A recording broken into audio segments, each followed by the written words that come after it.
Dear brothers and sisters, the teachings of the church highlights that family is the domestic church, which is the school of faith and love.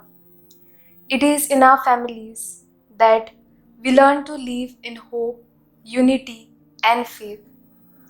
Underlying the importance of such values in our families, in our preparation for the feast of Saint Francis Xavier, we are reflecting today on the theme, let us become the hope of unity by deepening the faith in our families.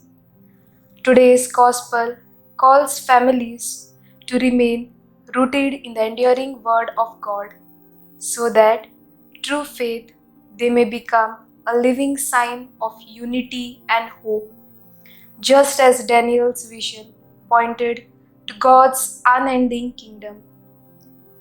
As we partake in this Holy Eucharist, let us implore the intercession of Saint Francis Xavier that our families may become hope of unity by deepening their faith in God.